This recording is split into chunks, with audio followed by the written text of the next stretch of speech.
We're good, let's bang it out. Arto, Rolf, Saari. I got a little bit of Swede in me. Yeah, my bloodline comes from old school Swedish bloodline. I'm probably somewhere in the middle. They crossed over at some point, like old farming families that came over, like, you know, went over to Vasa, over to the Finnish side, and then kind of settled there. Business in Trollhättan?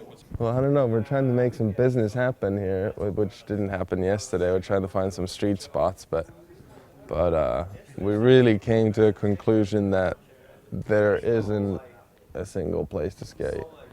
I mean, there is some rough flat ground. It kind of reminds me of Finland a little bit. Similar vibe. No business. I try to go back every once in a while, but I just had a kid and I haven't been able to go that much. I go once a year, go see my family and stuff, and they coming over and see me in the States. So it kind of works out that way. They want to get out at the winter to see the sun, and saves me a flight to, you know, fly back to Finland. Yeah, I've been really enjoying it the last couple of days. We're a bit jet lagged, so we stayed up late in Oslo and just kind of cruised around and went skating with Karen and Louie and cruised around the city. But it's rad, you know. And they're tripping on it. I was just like, oh, this is normal, you know. But they're all tripping on it. Like, whoa, it's still light. What time is it? It's like, well, it's midnight. And it's only going to get lighter soon. It has its good days and bad days. Right now, it's on a little bit of a bad one. Bad spree. I might looking at another knee cleanup pretty soon. There's some stuff floating about in there. I think the last cleanup I had was like a year ago, so it's been good for like a year. Then it needs a little oil change and a tune-up, and you know. But it's still hanging on by its dear thread. You know, it is what it is. Sometimes you gotta duct tape it up just to put a couple of braces on, some duct tape, and just, you know, skate with that. But my favorite video part of all time. That's a hard one. That's a hard one. Like the newest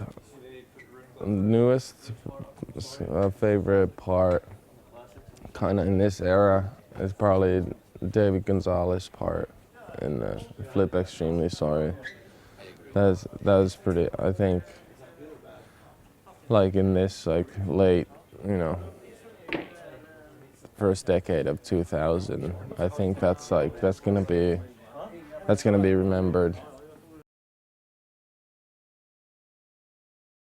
I think a lot of good stuff gets overlooked these days because there's so much stuff out there. There's so many videos and so many things coming out at all times. It's like it's really a lot of stuff can get overlooked. I mean, it has to be really amazing, and I think a lot to do with it is how you promote it as well. How does it get around? How does it reach people? And that's a pretty big part of it as well. And it's got to be really fucking gnarly. I mean, some people come out with a couple of video parts a year and no one really cares. And some people, you know, you get a photo of Gino or someone, one photo of him, and everyone talks about it, you know. Someone might film 2 video parts and everyone's kind of like, yeah, whatever. I mean, skateboarding is weird that way, you know. It's like, how does it work? Like, how can you make that work? It's like, well, fuck, it just works somehow, you know.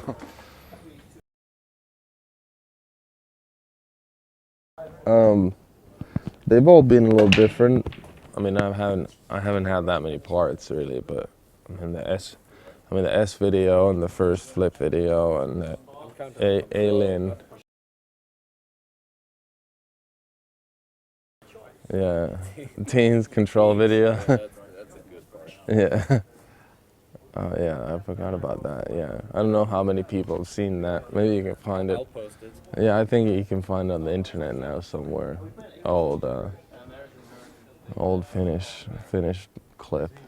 That's rad. Haven't heard that one for ages. I didn't even know people knew about that. It's a good video. Yeah, Control made really good videos. All like Sisu, teens.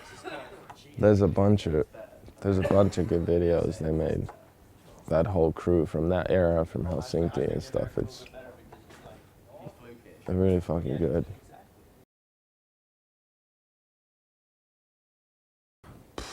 I don't know.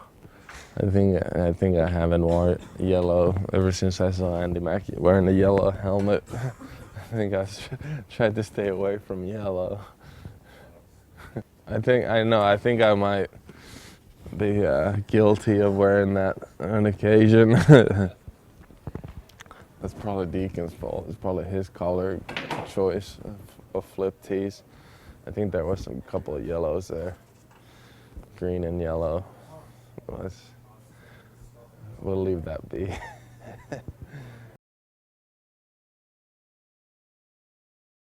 It's actually hasn't been that bad. It's actually kind of good. You know, it keeps you at bay a little bit, and it hasn't been as tough as most people say. Like, oh, your life's over and this and that. But it's actually been really fun. It's pretty rad. You know, she's 1 now and starting to walk, so it's like the first stage is kind of like, you know, it's my first kid, so you just don't want to drop the baby. You don't really know what you're doing. It's like, fuck, like, oh, just don't, what do you do with it, you know? So fragile. But once they get about to a year or so, you can just, you know, pick them up and just, all right, let's go, throw them over your shoulder, and they start doing more shit, so it gets a lot more fun. It gets more fun, but certainly. Yeah, until they start talking back.